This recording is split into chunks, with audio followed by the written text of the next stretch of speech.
हाय HS community, स्वागत है आप सबका आपके अपने चैनल हंग्री स्पिरिट्स में। हंग्री स्पिरिट्स देख रहे सारे दर्शकों का मैं अंजू शर्मा दिल से स्वागत करती हूँ। तो एचएस कम्युनिटी के रिव्यूज आते हैं और बहुत ही प्यारे होते हैं। तबीयत ठीक हो ना हो मगर हमारी बहनें मेहनत जरूर करती हैं, दिल की बात आप सब तक जरूर पहुंचाती हैं अपनी कभी दबी हुई आवाज में, कभी एकदम खुशनुमा आवाज में और कभी थोड़ी सी हरारत में। तो आज भी कुछ ऐसा ही मंजर है और बढ़िया बढ़िया रिव्यूज हैं, जरूर आपको सुनाती हूँ। पहले वही निवेदन, जिन्होंने अभी तक चैनल को सब्सक्राइब नहीं किया है कृपया कर लीजिए, साथ में दोस्तों बेल आइकन दबाइएगा ताकि आपको हमारे वीडियोस के नोटिफिकेशन मिलते रहें। चलिए शुरू करते हैं अनुपमा से। अंजू जी नंजी, मैं सुच रवि अनुपमा के लिए। पराग बहुत हम्बल तरीके से, बहुत सादगी से वो अपनी बाप दादा की रोशन ऐसे कर रहा है, लेकिन बाप दादा इतने बेवकूफ़ नहीं भी होंगे कि एक बच्चों को पाल रहा है वैसा माँ और बेटा बेटे प्रेम उसकी तरह है छुपाने के मामले में। और ये फ़र्क है कि वो पहला प्यार और पहली उसकी शादी है, फराग का दूसरा शादी है। लेकिन मोटिबा और राही पर इल्ज़ाम लगाने से पहले खुद की गलती या गुनाह या ब्लंडर या बेवकूफ़ी, जो भी नाम ले, बहुत कम पड़ेगा। माँ और बेटे क्या एक बिच्छू या सांप पाल के रखे दो? सीरियसली? और माँ ही उसके पाप की घड़ा भर चुकी है, अभी बाहर आ रहे हैं। राही इतना ओवर कॉन्फिडेंट नहीं होना चाहिए, जानबूझकर बताने के बाद कोई और जगह रख देती। पर मुझे लगता है कहीं ना कहीं अंश और प्रेम देखेंगे। जौहरी के बेटा है तो पता चलेगा, या ये असली कहने कहीं और ये दोनों धोखेबाज हैं, बाज नहीं आएंगे। और मुझे कहीं ना कहीं पक्की की अंधेरी अंधेरी बता रहा है कि दिवाकर उसको धोखा दे चुका है। पैसे ही सही, कुछ तो नहीं मिलेगा, कम से कम पैसे मिला तो भाग जाओगे। वो क्यों पाकी जिस लड़की के साथ रुकेगा, उसका दिमाग है ही नहीं, अंधी भक्त हो चुकी है। और जब शायरी की याद आती तो अनुज याद आती है। खराब लगता है, कम से कम इस जोड़ी तो एक हो जाए। तो प्रोजेक्ट मरामत या सबक इज़ ऑन। अभी देखते हुए एग्जीबिशन वाला चीज़, हाँ अभी अनुपमा ही सुलझाएगी तो, और ये भी पता चलेगा कि गौतम को जो शक के बीज इसने बोया है तो अनुपमा एज यूजुअल राही। अभी देखते हैं आगे क्या होता है। हेलो अंजू जी, नवीन जी नमस्ते, और सभी को सुजाता का प्यार भरा नमस्ते। एपिसोड देखा, ठीक था। अनुपमा ने सबको अपनी जो है योजना में शामिल कर लिया है, जिसमें कि ये बापूजी के बाकी दो दोस्त भी शामिल हैं। और उसका अनुपमा का कहना बिल्कुल सही था कि अब इन लोगों को सबक सिखाने का समय आ गया है। ये जो जो उसने बोला वो अच्छा था। और हम ऐसे तो जो है ऐसे बच्चों से तो बच्चे ना हो तो बेटर है, क्योंकि वो खुद भी तो इन सब चीज़ों की भुक्तभोगी है। पर अनुपमा की खासियत ये है कि वो कभी अपने किसी और के सामने अपना दुख प्रकट नहीं करती। जब वो उसने रविंदर का जो है सामान अलमारी में रखने चली है, तो उसके उसमें उनमें मतलब उसके उनके सामान में से एक डायरी निकली है, जो उन्होंने शायद कुछ शायरी वगैरह लिखी है।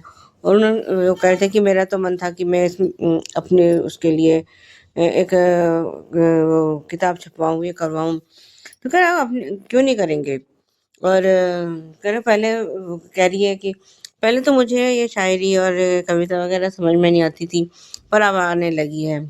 आज फिर फ्लैशबैक में अनुज को दिखाया गया है। ये मेकर्स हमें लॉलीपॉप दे रहे हैं या अनुज के आने का कुछ ग्राउंड बन रहा है? क्या रहस्य है, ये तो अब आगे के पता ही चलेगा। और लेकिन जब अनुपमा ने अनुज की कही हुई ये शायरी सुनाई है वो अच्छा था। तो और जब उन्होंने पूछा है कि ये तुम्हारी ये किसने है, तो उसने कहा मेरे पति की है। और लेकिन अब तो सिर्फ यादें साथ है। और उसको वैसे भी हमेशा तो अनुज को तो कभी भूली नहीं। वनराज को उसने कभी याद किया नहीं, चाहे वनराज सामने हो ना हो, वनराज को उसने कभी याद किया नहीं और अनुज को वो कभी भूली नहीं है। इधर पाखी परेशान हो रही है, इसका परेशान होना जायज़ है।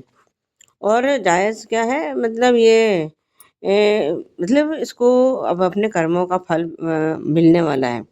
क्योंकि जब सारी दुनिया ने इसको समझा लिया कि भई ये दिवाकर सही आदमी नहीं है, तू इससे शादी मत कर, मत कर, मत कर। पर इसकी तो जो है खोपड़ी में दिमाग है ही कहाँ पाकी की। अगर होता तो और जबकि ये अच्छे से जानती है कि अनुपमा की इंस्टिंक्ट कह लो या इसकी सिक्स्थ सेंस कह लो, जो कुछ भी कह लो, वो बहुत स्ट्रांग होती है।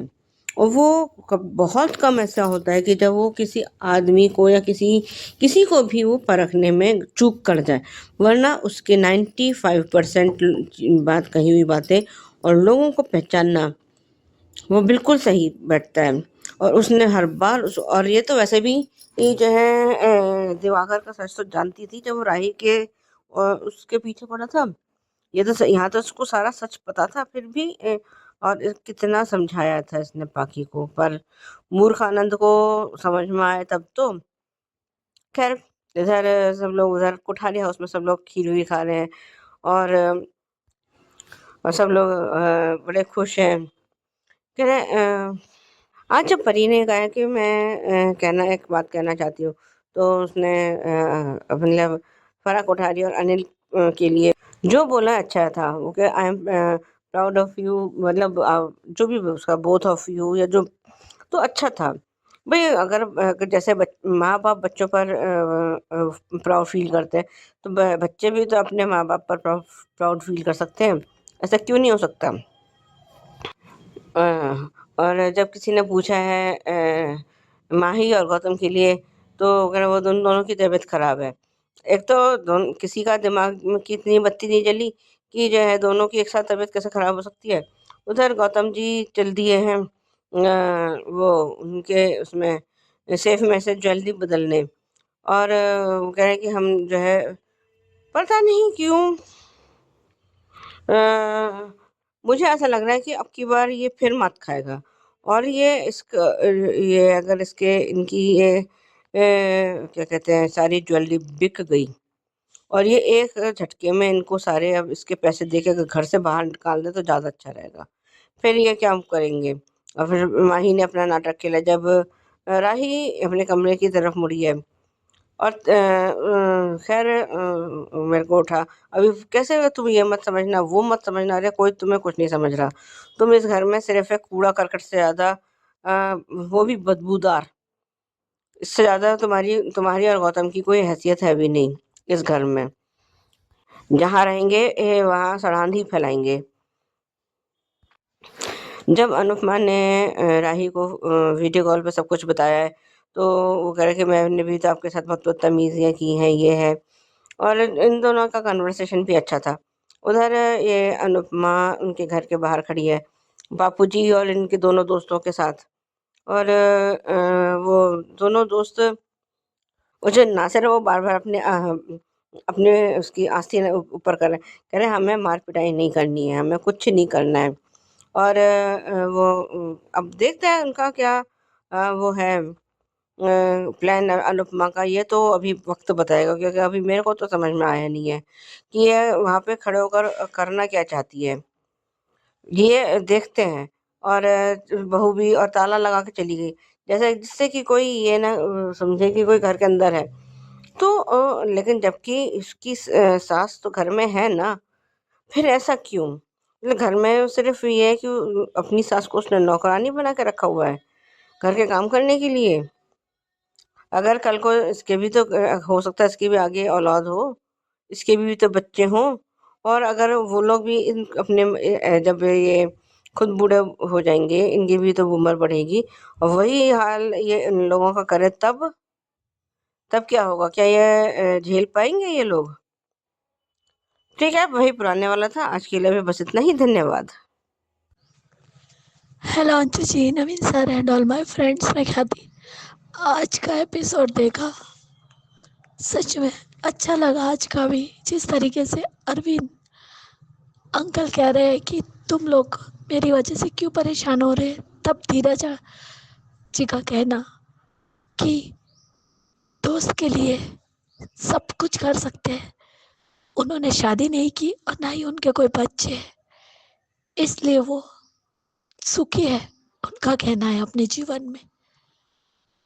और नासिर भाई का भी कहना है कि जो तेरे साथ हुआ उसके बाद तो उसे मारना ही चाहिए, लेकिन अनु ना कह रही है कि नहीं, हम लोग इस तरीके से नहीं, हमें सबक सिखाना है। तो हम ऐसे कुछ भी गलत कदम नहीं उठा सकते, क्योंकि हमें भी उन्हें जैसे को तैसा वाला जवाब देना पड़ेगा। अनु, तुम सबके लिए लड़ती हो, दूसरों के बच्चों को भी जेल भिजवाते हो, लेकिन यही सब कुछ तुम खुद के बच्चों पर कब इम्प्लीमेंट करोगी? कब तुम उन्हें सजा दोगी? क्या तुमने फरीदोस को जेल भेजा, उसे सजा दी? क्यों हर बार उसे माफ करती हो? पाकी को माफ करती आई हो, मिल गया पाकी तुम्हें शादी का लड्डू, खाकर मजा नहीं आया? तुझे क्या लगता है दिवाकर फूल है जो तुझसे शादी करेगा? अरे वो तुझसे और तेरे इमोशनल से खेल रहा था और कुछ नहीं कर रहा था। आज बेटी आई है और उसे फेसपैक दे रही है, लेकिन उसका ध्यान बेटी पर नहीं है, खुद ही सब कुछ करना है। और दिवाकर फोन नहीं उठा रहा है क्योंकि स्विच ऑफ है। फिर भी इस बेवकूफ में अक्ल नहीं आई, कहती है कि मोबाइल खराब भी हो सकता है, स्विच चार्जिंग भी खत्म हो सकती है। अरे जिस इंसान को तुमसे शादी करनी हो ना, वो अपना फोन स्विच ऑफ क्यों करेगा? इडियट। खुद के हाथों से खुद की जिंदगी बर्बाद कर रही हो और कुछ नहीं। और जब बर्बाद हो जाओगी तब उसी अनु अपनी मम्मी का गोद ढूंढोगी रोने के लिए, और फिर से ब्लेम गेम भी खेलोगी अपनी माँ पर ही कि आप ही ने मुझे बद्दुआ दी थी इसलिए दिवाकर भाग गया, मुझसे शादी नहीं की। जबकि सारा प्लानिंग तो तुम ही कर रही हो शादी की। अनुपमा तो है भी नहीं यहाँ। और ये गौतम और माही सिर्फ चीप हरकतें ही क्यों करते हैं? और मुझे क्यों लग रहा है कि ये जो गौतम ज्वेलरी बदल रहा है ना, वो ज्वेलरी नकली है। क्योंकि वो कहावत है ना कि अगर हम ज्यादा निगरानी रखेंगे तो चोर अलर्ट हो जाता है, इसलिए हमें थोड़ा फ्री छोड़ देना चाहिए ताकि चोर को लगे कि ये लोग निगरानी नहीं कर रहे हैं, तो मेरा काम बन जाएगा। बट वो भूल जाते हैं कि अगर हम चालाक है तो सामने वाला डबल चालाक हो सकता है, क्योंकि उन्हें पता है कि चोर हमारे घर में ही रहता है। और कल शायद किसी ने राजा का ये डायलॉग नोटिस नहीं किया कि दीवारों के भी कान होते हैं। और ये काम राजा और अंश का हो सकता है, क्योंकि लॉकर में जेवर अंश ने रखे थे। तो ऐसा भी हो सकता है कि जेवर, असली जेवर कहीं और हो और नकली जेवर बाद में इन्होंने चेंज किए होंगे, क्योंकि उसके सामने तो उन्हें पता भी हो सकता है, या ये वो लोग समझ सकते हैं कि जब गौतम जैसा आदमी घर में हो तो वो क्या क्या कर सकता है। तो उसने उस वक्त असली जेवर लॉकर में डाल दिए और बाद में जब वो फ्री हो गया और वहाँ से शायद चला गया, उसके बाद इन लोगों ने ज़ेवर बदल दिए होंगे, क्योंकि इतने आराम से बैठकर खीर खाई जा रही है, बातें की जा रही है। और चलो वसुंधरा को थोड़ी सी तो अक्ल आई कि बोल रहे हैं कि गौतम और माही कहाँ है, तो बीमार है। तो इन लोगों को थोड़ा सा भी ये नहीं समझ में आया कि दोनों एक ही बार बीमार कैसे पड़ सकते हैं। और राही, तुम इतनी ही इडियट कैसे हो सकती हो कि माही की ये चालाकियाँ तुम नहीं समझ रही हो कि वो नाटक कर रही है। अरे इतना जोर जोर से चिल्लाने से तो पूरा घर ऊपर आ जाता है, लेकिन इसका इतना जोर से चिल्लाने के बावजूद भी कोई भी उसे देखने ऊपर तक नहीं आया। सभी नीचे हॉल में ही बैठे हैं ना, और माही तो कितना जोर जोर से चिल्ला रही है। और सडनली एकदम वो चेंज हो गई। थोड़ा सा तो शक होना चाहिए ना तुम्हें राही, माही पर। और आज माँ बेटी की भी बातें जो हुई, वो भी तो हम वही कहते हैं ना कि जो बात आज अनु कर रही थी राही से, और अनु ने क्या कहा कि तुमने जो किया, तो तुम्हारी बात अलग थी क्योंकि तुम हर बार कंटिन्यू एक जगह पर नहीं थी, लेकिन ये बच्चे एक जगह पर थे और फिर भी उन्होंने उनके माँ बाप के साथ ये सब किया। फिर भी गलत तो राही ने भी किया था ना, छोटी बच्ची थी तब मानते, लेकिन जब आतिया बनी तब तो उसकी गलती साफ साफ दिखाई दे रही थी। क्योंकि जो लड़की प्लाटिंग कर सकती है श्रुति के साथ अनुज की शादी करवाने के लिए, उस लड़की को तुम छोटी बच्ची कैसे कह सकती हो। और आज कपड़े रखते वक्त अरविंद अंकल की शायरी की बुक गिरी और शायरी पढ़कर हमारे अनु को अनुज की याद आ गई। और उसने कहा शायरी तो हाँ, मेरे पति भी शायरी करते थे। पहले मुझे समझ में नहीं आती थी, लेकिन बाद में समझ में आ गई। और उसने वही शायरी बोली जो अनुज ने भी वो शायरी बोली थी जब पहली बार रियूनियन में पार्टी में गए थे, और अकेले में जब अनु बाई करके चली जाती है, तब अनुज की यही शायरी थी जो आज अनु ने कही। अनु ने कहा कि अनुज की यादें, उनकी बातें और उनका इंतजार है। तो क्या ये हमें मेकर्स लॉलीपॉप दे रहे हैं कि अनु जाएगा? लगता नहीं है, लेकिन अनु जाना चाहिए। अब तो राजन साई जी को हम सबकी आवाज सुननी चाहिए। अनुज का ट्रैक वापस आना चाहिए। वो वाला सीन दिल को छू गया। अनुपमा का अनुज को याद करना और वो बताना, बहुत प्यारा सीन था। गौतम को ये भी पता है कि चाबी कहाँ रखी है, लेकिन ये बेवकूफ कोठारियों ने ही तो।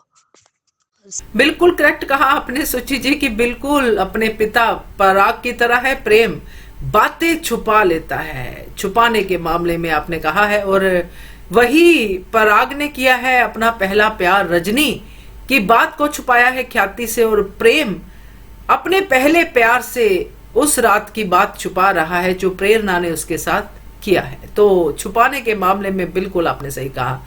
और सुजाता जी बिल्कुल आपने करेक्ट कहा है कि अनुपमा की खासियत है कि वो दूसरों के सामने अपना टुकड़ा नहीं रोती है। बिल्कुल करेक्ट कहा। अगर यहाँ पे अनुपमा अपनी जिंदगी की बातें करे तो जितने भी बुजुर्ग बैठे हैं उन सबसे ज्यादा दुखी तो अनुपमा की जिंदगी रही है। तो बढ़िया रिव्यू आपका सुजाता जी। और ख्याति जी आपकी बात भी सही है कि मिल गया पाखी को शादी का लड्डू, मिला तो नहीं, आते आते हाथ में रह गया। और आपकी तबीयत बताती है कि आप ठीक नहीं हो, तो यही कहूंगी आपसे कि जब तक गला ठीक नहीं होता तो थोड़ा आराम कर लीजिए, रिव्यू फिर बाद में भेज दीजिएगा। तो रेस्ट कीजिए, और दिल की बात अगर फिर भी कहने को मन करे तो शॉर्ट एंड स्वीट रिव्यू भेज दीजिए, ध्यान रखिए। तो ये थे दोस्तों अनुपमा के रिव्यू। अब सुनते हैं ये रिश्ता क्या कहलाता है के रिव्यू। जी, मैं सोच रही हूँ ये रिश्ता क्या कहलाता कि नहीं, क्या ही कहें। अभिमान तो एक जैसे सोच रहे हैं, एक जैसे कर रहे हैं, और बेटियों तू मैं कर रहे हैं। जो पहले तू मैं करें वो दोस्ती ही बन जाएंगे।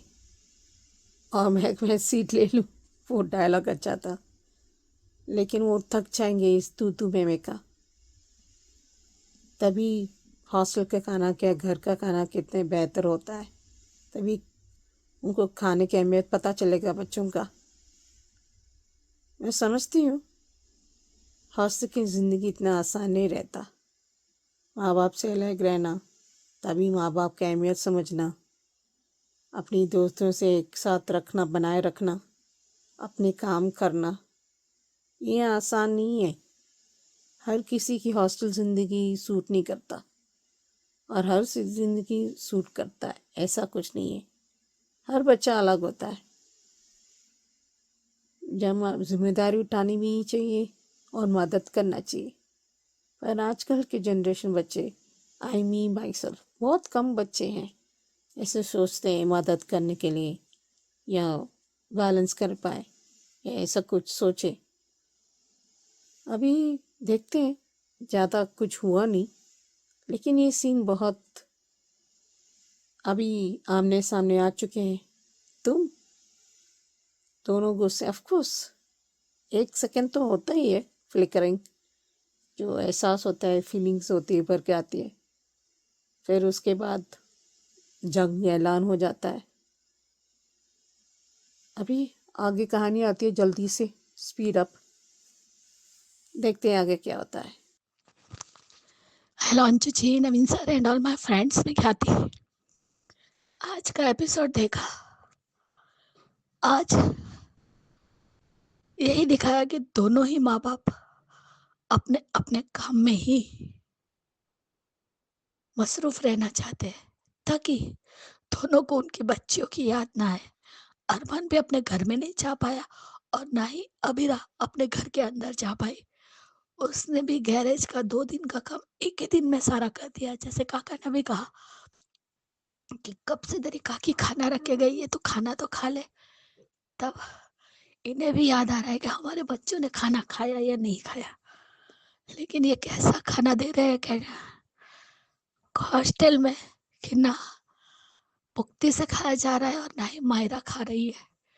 दोनों ही ये खाना नहीं खा रहे और बाकी सारे बच्चे खाना खा रहे हैं, क्योंकि उनका कहना है कि इसमें प्रोटीन और हम जो बच्चों को चाहिए वही दे रहे हैं, इसलिए वो लोग तो अच्छे से खा रहे हैं, लेकिन ना मायरा से खाया जा रहा है और ना ही मुक्ति से। अब बच्चे घर का खाना खाकर आए हैं, तो वो इतनी जल्दी तो इस हॉस्टल के हिसाब से ढल पाना थोड़ा मुश्किल ही होगा। ढालेंगे हॉस्टल के हिसाब से भी खुद को ढालेंगे, लेकिन थोड़ी देर लगेगी। लेकिन मुक्ति और मायरा दोनों को एक ही रूम मिला है और दोनों का झगड़ा भी चल ही रहा है। जब मायरा सुना उसने, तो उसे धुंधली याद आई, लेकिन वो अभी पूरी तरह से उसे कुछ याद नहीं है कि ये वही मायरा है, क्योंकि हमें जो दिखाया गया, जिसमें उसकी धुंधली यादें दिखाई गई है, और कुछ भी नहीं। लेकिन जब पूरी तरह मुक्ति को सब कुछ याद आ जाएगा, तब पता चलेगा कि क्या होगा उस वक्त। क्योंकि माहिरा तो नफरत करती है मुक्ति से, यानी वानी से। अभी दोनों का झगड़ा है, लेकिन जब तक पता चले तब तक इन दोनों की शायद दोस्ती इतनी गहरी हो जाएगी कि शायद वो लोग समझ पाए कि उनकी गलती क्या थी,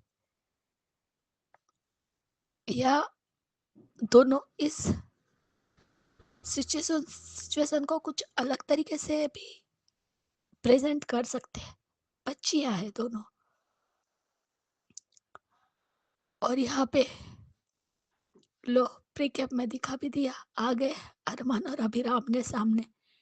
कोई मैकेनिक है क्या? आ गए मैकेनिक बाहर, और बाहर आते ही तुम दोनों का तुम चालू हो गया।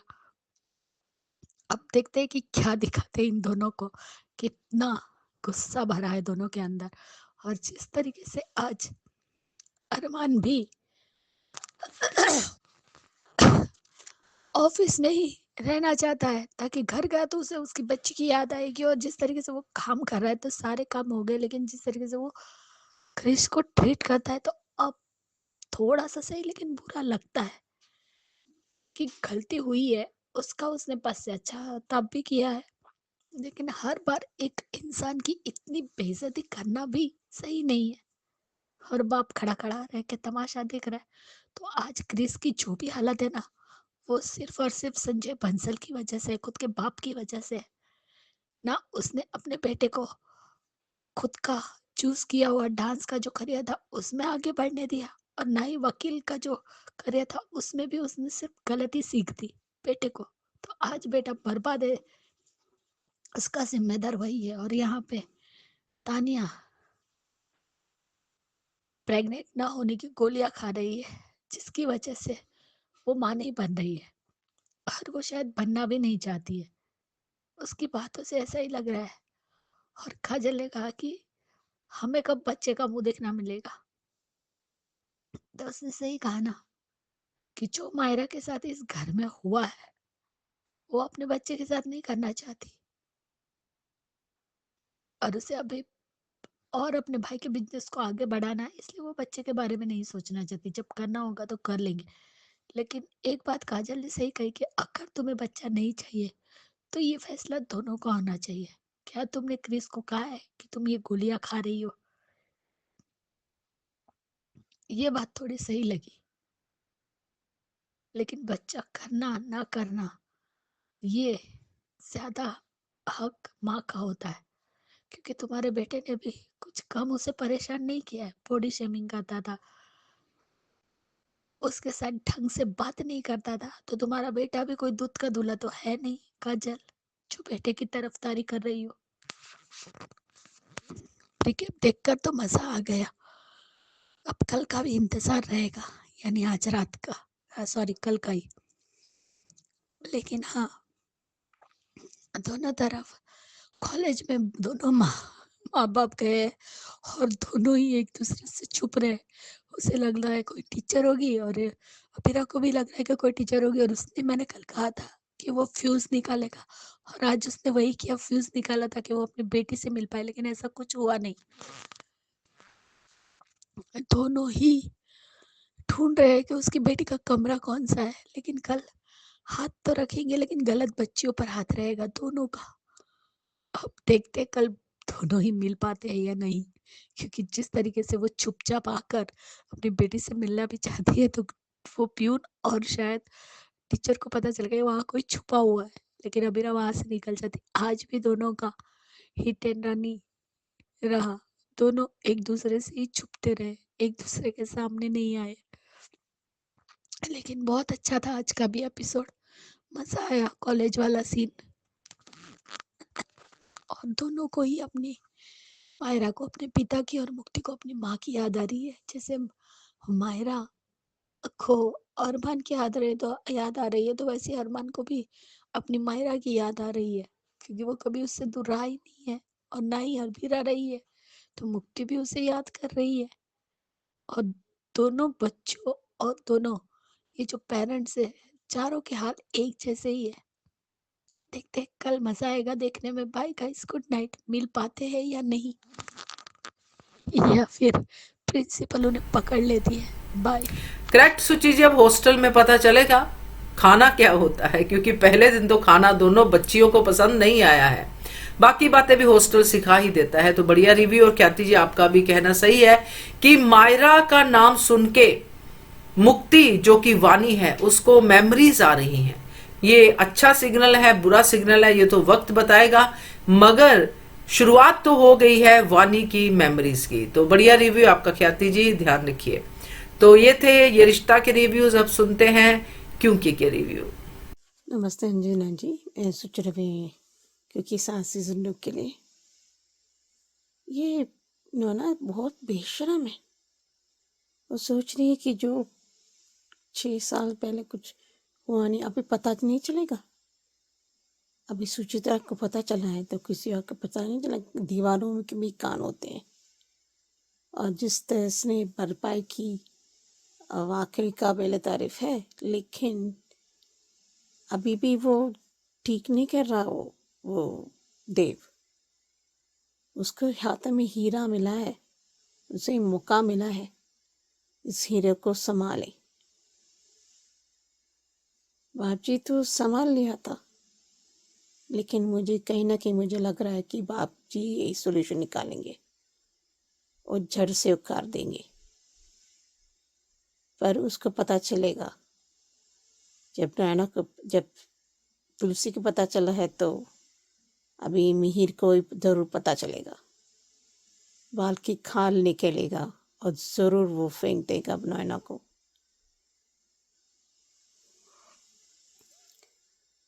मुझे ये समझ में नहीं आ रहा, अभी भी मिहिर चुप क्यों है। मुझे फैमिली को जो बिखरते हुए लग रहा है, मोस्ट लाइकली वो एक हो जाएंगे, तो इसी को तो कर आना ही है। पर नैना को सुचित्रा सिर्फ पूंछ है, पर जो जो गुनाह का साथ देता है ना, वो भी गुनहगार भी बन जाता है और खुद की बेटी पे ज़रूर सड़क में आ जाएगी।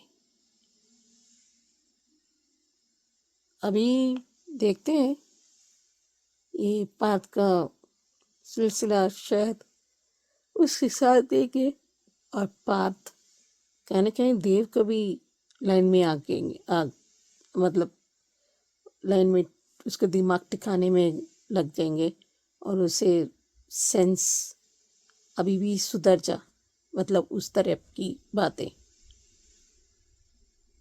ये देखो, अगर बुराई संगत होता है तो बुरा ही होगा और अच्छाई की संगत हमेशा अच्छा ही होता है। उस अच्छाई की वजह से कहीं ना कहीं मुझे देव रास्ते में, मतलब ठीक रास्ते में आ जाएंगे, मुझे लग रहा है। क्योंकि पर नायना तो किया है, लेकिन सोचती है ये नहीं किया है तो सार धुल जाएगी। जो तुलसी के काम इतने होने के बाद भी इतना हो रहा है, तो ये क्या खाती करेगी। तुलसी की कर्म तुलसी की है। वापसी को तुलसी की अच्छाई तो हमेशा पता ही था और एहसास भी है कि क्योंकि ये वाकई सलोनी बहुत सुलझी हुई बच्ची है, बहुत अच्छी लड़की है, हीरा है, तो को क्यों नहीं सोचे कि देवी की वजह से सलोनी की ज़िंदगी बर्बाद नहीं होनी चाहिए। ये उसको समझती है, क्योंकि बेटियों की ज़िंदगी क्या होता है, एक क्या दो थप्पड़ लगाना चाहिए देव पर वो खुश नहीं हुई, क्योंकि देव को डिजर्व नहीं करते। जो इंसान एक लड़की की इज्जत न कर पाए तो वो क्या करेगा। अभी तो ऐसे है कि ये लोग इस पर नज़र नहीं रखेंगे। देखते हैं आगे कैसा चलता है। हेलो अंजू जी, नवीन जी, नमस्ते और सभी को सुजाता का प्यार भरा नमस्ते। ये क्योंकि के लिए एपिसोड देखा, अच्छा था। ये तुलसी ने उससे देव से पूछा है पहले कि ये तुमने किया है। पहले तो वो नानू करता रहा, लेकिन हाँ कर मैंने किया है। और उसने मुझे रिजेक्ट, लोगों ने मुझे रिजेक्ट किया तो मेरे बात ईगो पे आ गई। ये जो मतलब उसने बहाने करे ऐसा वो हो जाए, तू चल के माफ़ी मांग। और उसने मना कर दिया है, मैं माफ़ी नहीं मांगने वाला। लेकिन उसने वहाँ तुलसी ने सबके सामने जाकर देव का सारा कच्चा चिट्ठा खोल दिया कि ये करने वाला देव था। और बाप जी भी बड़े परेशान हैं। कह रहे उन्होंने कहा है कि तुमने वो जो झूठ बोला, तो कह रहा है कि मेरे को झूठ क्यों बोलना पड़ा। वो बार-बार इस बात को क्लियर कर रही कि मैं वो बा और बापू जी की जो है धरोहर को मिटने नहीं दे सकती थी, नीलाम नहीं होने दे सकती थी, इसलिए मुझे ये सब नाटक करना पड़ा। तभी वहाँ पे देव और सलोनी आ गए हैं और उसने जो माफ़ी मांगने का नाटक किया है, वो देखे कि मैं सलोनी से प्यार करता हूँ, ये है वो, जो भी उसका झूठ था। खैर वो तो खैर और ये तो बाद में पता चला है कि नैना ने उसको भड़काया है या उसको समझाया है कि वो तो जो है खैर अब इन लोगों की शादी भी हो गई। खैर हम इसको सोचकर हम लोग करके फैसला करके बताते हैं। और उन्होंने हामी भर दिया है और इन लोगों की शादी। हम लोग सोच रहे थे कि ये हल्दी के वो साड़ी है, क्योंकि सब के सब पीले उसमें दिख रहे हैं, फंक्शन में। चलो अच्छा हुआ फिलहाल पार्थ अभी तो उस पर इनकी उसमें बलि इसकी बलि होने से तो बच गया, नहीं तो उसकी बलि चढ़ गई होती पार्थ की कि जय तुम सलोनी से शादी कर लो, ये कर लो। शादी देव की ही हुई है।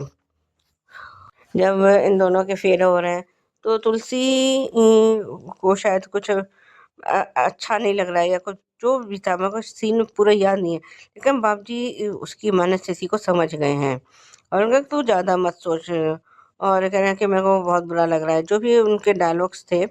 लेकिन जो मुझे याद है वो यही था कि जो है वो मेरे को बुरा लग रहा है कि मैंने आपके सामने झूठ बोला, ये जो भी मुझे इस वक़्त कोई भी डायलॉग याद नहीं है सच बताऊँ तो।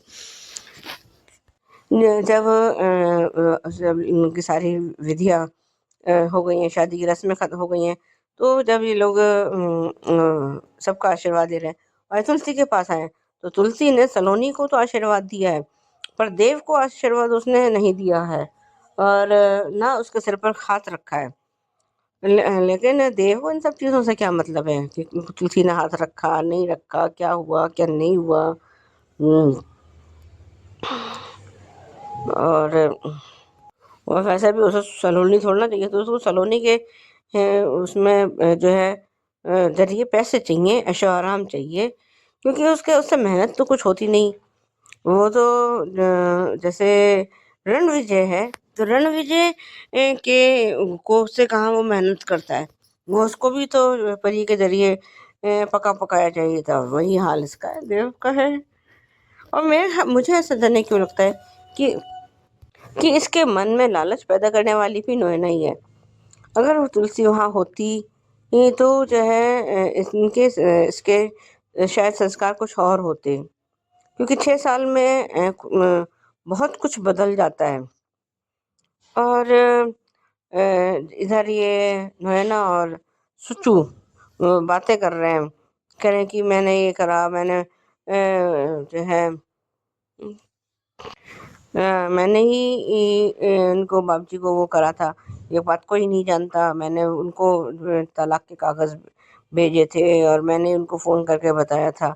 और ये सब बातें तुलसी ने सुन ली हैं और तब तक वहाँ पे शोभा ये तो कह रहा है कि विदाई की तैयारी हो रही है, कह रहा है तू चल मैं आ रही हूँ, और वहाँ से सुच्चू को भी भेज दिया। और जिस तरीके से और जिस लहजे में कड़े लहजे में उसने तुलसी ने नोएना से सवाल किया है, वो बहुत बढ़िया था।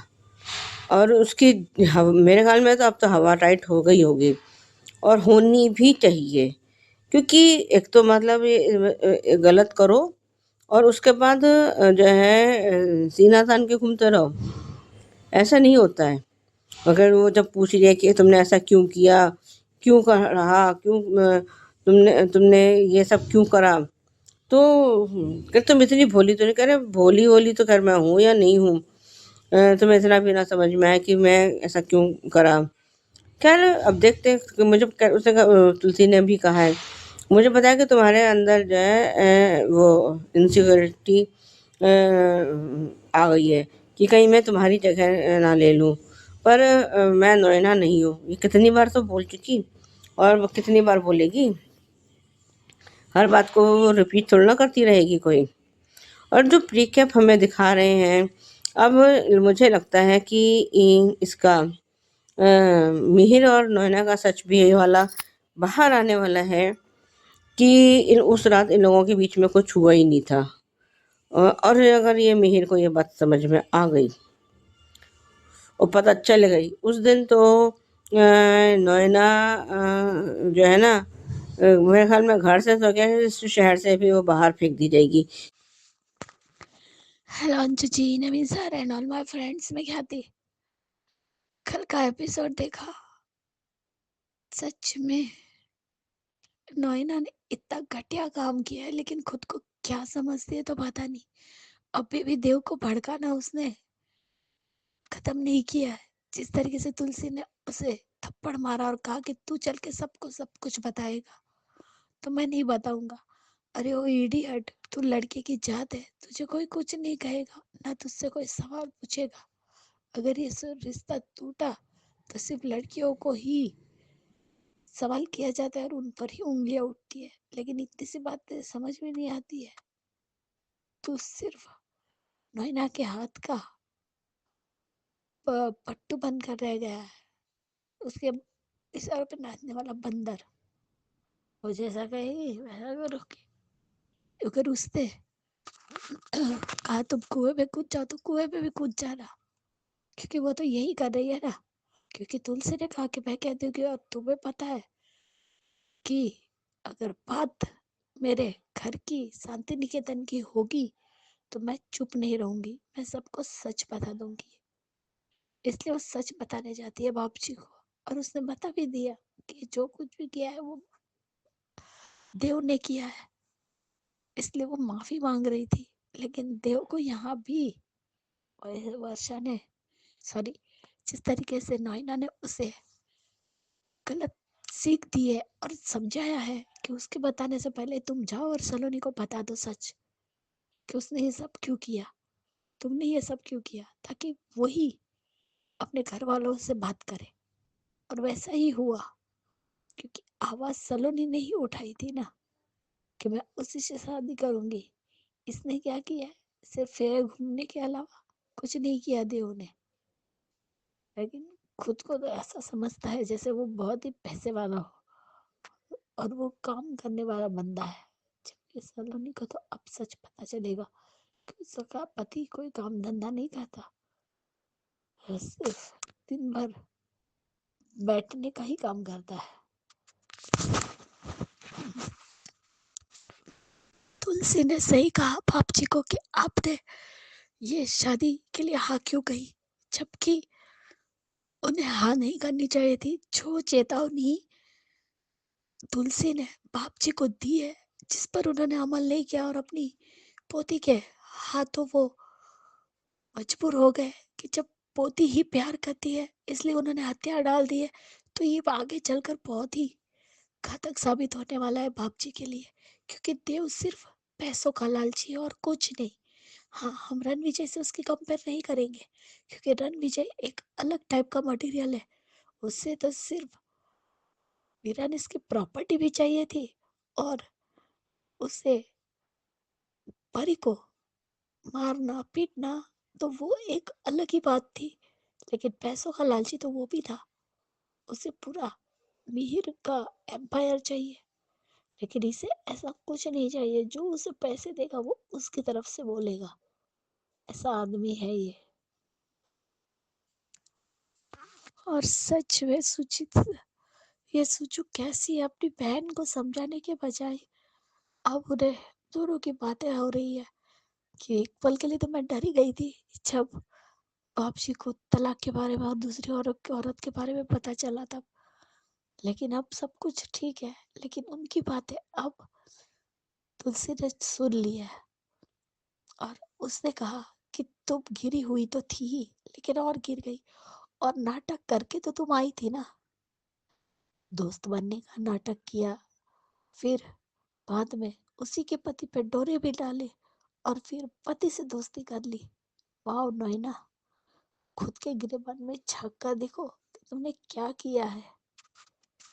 क्योंकि तुम्हारी वजह से अब मेहर की जिंदगी तो बर्बाद हो ही गई। जो तुमने ये झूठ बोला है, जो प्रीकेप में दिखाया गया हमें कि उस रात कुछ नहीं हुआ था, लेकिन उसने उसी रात का मुद्दा बनाकर इस घर में 6 साल से घुसी हो ना, तो ये बात मैं तो जानती हूँ कि तुलसी के बजाय भी मीर सुने तब आएगा मजा। क्योंकि ये बात मीर को सुननी चाहिए थी। और शोभा भी किस लिए आवाज दी तो पता नहीं तुलसी को। तुलसी ने आज नोइना को उसकी औकात दिखाई है कि तुम क्या हो। तुम्हें शांति निकेतन की परवाह नहीं थी। अरे तुम्हें तो एक औरत की भी परवाह नहीं रही। उसकी इज्जत की धज्जियां उड़ा दी दोनों परिवारों की, और फिर भी उसके अंदर शर्म नाम की चीज नहीं है। ये कैसी औरत है। और तुम तुलसी, सबक सिखाओ नोइना को। सबक बहुत जरूरी है। जिस तरीके से आज भी वो एटीट्यूड के साथ बात करती है, इतनी गंदी दिखती है, और क्या कहती है कि तुलसी एटीट्यूड में बात करती है, और खुद क्या करती हो तुम। आई तब क्या थी और आज क्या बन चुकी हो, खुद को देखा है आईने में? नहीं देखा है तुमने। और जिस तरीके से आज सबने माफी मांगी और तुलसी ने भी भापची से भी कहा कि वो नहीं चाहती कि ये रिश्ता हो, लेकिन फिर भी सलोनी के सामने जिस तरीके से सलोनी ने देव का साथ दिया है ना, आगे चल के शायद सलोनी को भी रोना ना पड़ जाए, क्योंकि तुलसी तो उस घर में है नहीं और उसे पता है जब वो खुश नहीं थी तब उसने कहा था, बाप जी ने कहा कि तुम खुश नहीं हो, तो नहीं, क्योंकि उसने जो झूठ बोला वो उसकी मजबूरी थी। लेकिन ये जो हुआ वो गलत हो रहा है, ये शादी नहीं होनी चाहिए थी। लेकिन तब भी बाप जी ने तुलसी को ही समझाया और आश्वासन भी दिया कि ऐसा कुछ नहीं होगा। आज तुलसी और बापजी वाला सीन मुझे अच्छा लगा। एक बेटी जैसे पिता से बात कर रही है और एक पिता, वैसे तो उसके दादा ससुर ही हुए देखा जाए तो, लेकिन जो वो बातें थी उनका कन्वर्सेशन था बहुत अच्छा था। लेकिन मीर सिर्फ चुपचाप खड़ा होकर तमाशा क्यों देखता है, कुछ बोलता क्यों नहीं है? देखते हैं अब ये बात तो मीर को पता चलती है या नहीं। Bye guys, good night. बिल्कुल सही कहा आपने सुची जी कि नोयना भूल गई कि दीवारों के भी कान होते हैं। करेक्ट है, दीवारों के तो कान होते ही होते हैं। साथ में ये भी है कि बात मुंह से निकली नहीं कि दूर तक पहुंची नहीं, अब बात निकल गई है, आगे भी पहुंच जाएगी और पहुंचेगी मिहिर और तुलसी तक। बढ़िया रिव्यू आपका, थैंक यू सो मच। और सुजाता जी आपका भी कहना सही है कि पीली साड़ी में मुझे भी लगा कि हल्दी का ही फंक्शन हो रहा होगा। चलो शादी हो गई, काम खत्म हो गया, पार्थ बच गया। ये पार्थ की एक इंटरेस्टिंग स्टोरी आगे देखने को मिलेगी। तो बढ़िया रिव्यू। और ख्याति जी आपकी बात भी सही है कि देव नोयना के हाथ का बंदर बन गया है, जैसा वो कहती है वैसा करता जा रहा है। तो बढ़िया रिव्यूज आप सबके, थैंक यू सो मच। आगे भी ऐसे ही इंतजार रहेगा बढ़िया बढ़िया रिव्यूज का। मगर तबीयत की अगर थोड़ी भी समस्या हो तो ध्यान रखिए, पहले फिर रिव्यू भेजिए। So thank you so much and thank you so much आप सबका जो ये रिव्यू सुनते हैं और कमेंट भी करते हैं। ऐसे ही बने रहिए हमारे चैनल हंग्री स्पिरिट्स के साथ। Bye bye, take care. Subscribe to our channel by clicking the subscribe button. Click the bell button and enjoy the latest uploads from our channel.